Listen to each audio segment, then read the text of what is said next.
네, 안녕하세요. 데일리아 이슈 김전입니다. 시작 전에 구독과 좋아요 버튼 꼭 눌러주시고요. 그럼 4월 16일 데일리아 이슈 시작하겠습니다. 네, 먼저 오늘의 테마 스케줄입니다. 첫 번째 스케줄은 삼성전자의 배당금 지급입니다. 네, 오늘은 삼성전자의 배당금이 지급되는 날인데요. 결산 배당금은 보통주 1주당 1,932원, 우선주는 1주당 1,933원이 지급될 예정으로 이 배당금의 총액은 13조 1,242억 원 규모입니다.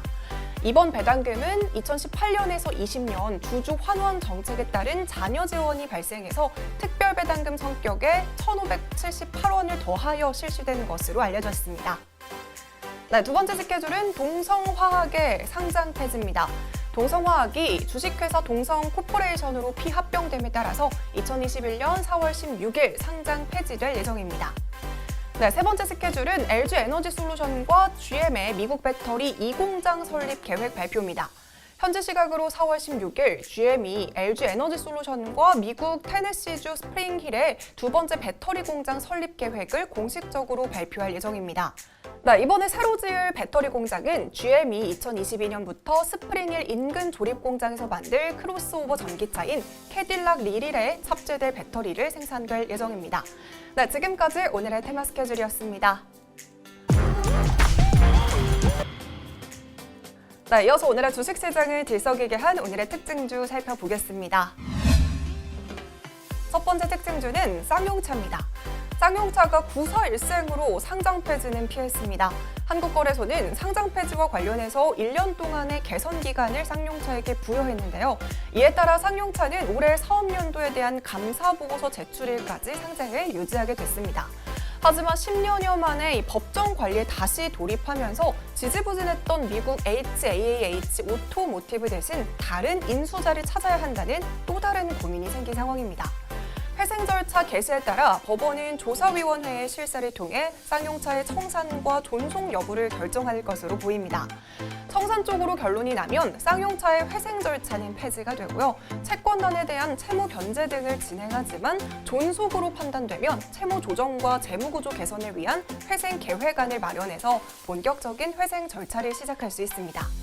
하지만 업계에서는 법원이 쌍용차의 파산보다는 존속 쪽에 무게를 둘 것으로 전망하고 있습니다. 최근 수년간 적자 행보를 거듭해온 만큼 청산 가치가 존속 가치가 높을 것으로 예상이 되지만 이 청산 시에 쌍용차뿐만이 아니라 협력 업체까지 이어지는 대규모 실업 문제가 발생할 가능성이 높기 때문입니다. 박석전행컴퍼니 등 국내 업체들이 법원의 쌍용차 인수 의향을 타진할 것으로 알려졌습니다. 과연 회생이 될지 파산이 될지 많은 관심이 쏠리고 있습니다. 네, 두 번째 특징주는 SK텔레콤입니다. SK텔레콤이 통신사업과 비통신사업을 쪼개는 방식으로 지배구조 개편을 공식화하면서 주가 방향에 관심이 모아지고 있습니다. 전날 정규 장 마감 이후 SK텔레콤은 통신부분 사업회사와 비통신부분 지주회사로 인적 분할을 추진한다고 공시했습니다. 인적 분할을 통해서 자회사도 재배치하기로 했습니다. 이번 분할이 진행되면 존속법인은 SK 브로드밴드를 자회사로 두는 통신 전문회사, 그리고 신설법인은 11번가와 SK 하이닉스, ADT 캡슐을 품은 투자회사의 역할을 맡게 될 예정입니다. 증권가에서는 이번 SKT의 발표로 불확실성이 어느 정도는 해소됐다는 반응입니다. SK텔레콤은 분할 방식으로 물적 분할이 아닌 인적 분할을 공표함과 동시에 지주사와의 합병을 추진하지 않겠다고 밝힌 상황에서 자사주 소각 가능성도 SKT 주가 상승을 끄는 재료가 될 수 있습니다. 네, SKT는 자사주의 11.7%를 보유하고 있는데요. 이 주주가치 재고 측면에서 SKT가 보유한 자사주 12%에 대한 전량 소각 작업이 분할 전 이루어질 것으로 전망됩니다. 네, 이런 소식에 일부 증권사들은 SKT의 목표 주가를 상향 조정하기도 했고요. 오늘 주가 역시 52주 신고가를 경신했습니다.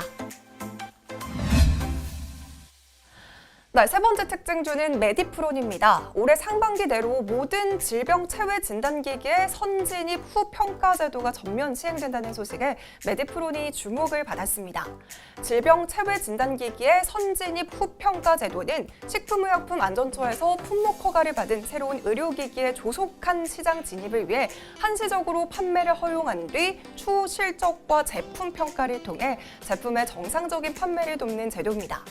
네, 여기에 메디프론은 체외 진단기기 개발 기업인 퀀타매트릭스와 공동 연구 개발을 통해 치매 진단 키트를 개발하고 지난해 7월 식품의약품안전처로부터 품목 허가 승인을 획득한 바 있습니다. 현재 서울대학교 병원과 삼성의료원에서 임상시험 등을 수행하고 있고요. 그 결과를 토대로 신의료기술 평가 신청을 할 예정이었습니다. 이번에 선진입 후 평가 제도 시행에 따라 제품의 조속한 시장 출시가 가능하게 돼서 직접적인 수혜가 기대되고 있습니다. 네 번째 특징주는 HMM입니다. 정부에서 수출 물류난을 선제적으로 대응하기 위해 이 컨테이너선 발주를 지원하겠다는 소식이 전해졌습니다. HMM의 16,000톤급 초대형 컨테이너선 2척을 당초 일정보다 한 달 빠르게 투입하기로 했고요. 올해 상반기까지 해운제건 5개년 계획대로 이 초대형 컨테이너선 20척 투입을 완료한다는 계획입니다. 새롭게 투입 예정인 16,000톤급 컨테이너선은 정부가 2018년에 발표한 해운제건 5개년 계획의 일환입니다. 이들 16,000톤급 컨테이너 선박은 고효율 친환경 선박인데요. 그래서 국제해상기구의 국제 기준보다 47% 이상의 에너지 효율을 개선해서 탄소 배출량 감축에 기여할 수 있다는 것도 특징입니다.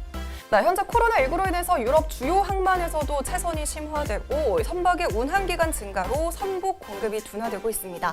이런 상황에서 HMM이 유럽 항로에 조기 투입하는 16,000톤급의 컨테이너선 2척은 세계 해상 물류 시장에 큰 역할을 할 것으로 기대되고 있습니다.